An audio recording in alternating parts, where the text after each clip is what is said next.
We just finished example 1 where we examined a graph. And as we looked at the graph, we were able to determine the rate of change and the initial value, also known as the slope and the y-intercept. And we were able to interpret those. Now, in this example on page 321, example 2, we don't have graphs, we don't have a table, we have words. We have a paragraph, we have a word problem. So remember, we need to find the rate of change or the slope and the initial value.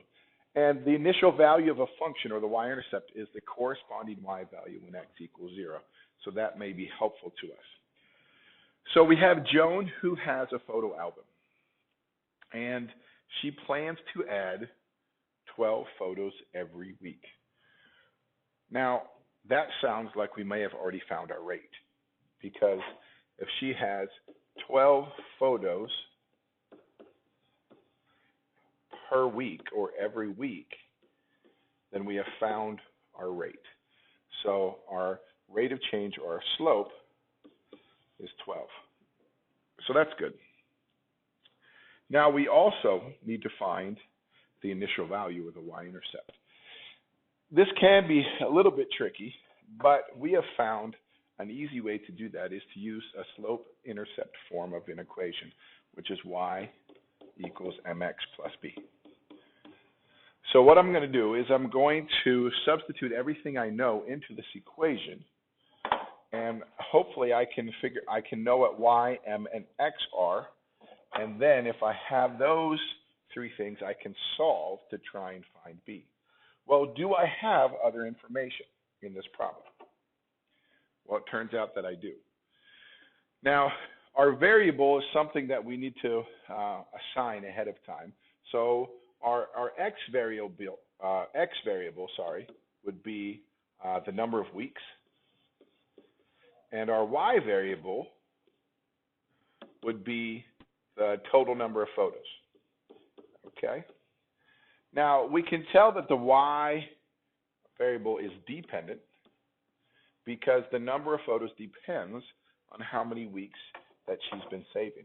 Well, what information did they give us about these two things? Well, they know that after 8 weeks, they will have 120 photos.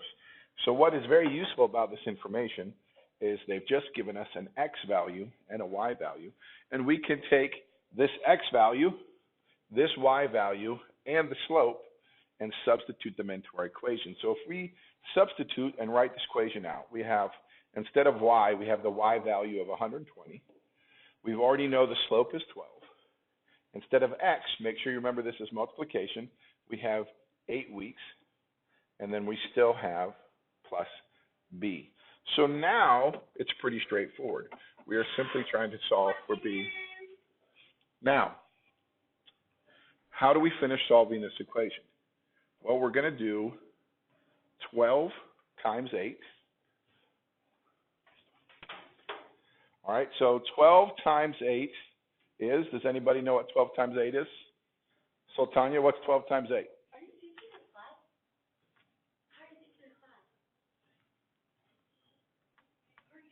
You don't know what 12 times 8 is? No, I'm not doing that. You don't know? Wait, anybody else know what 12 times 8 is?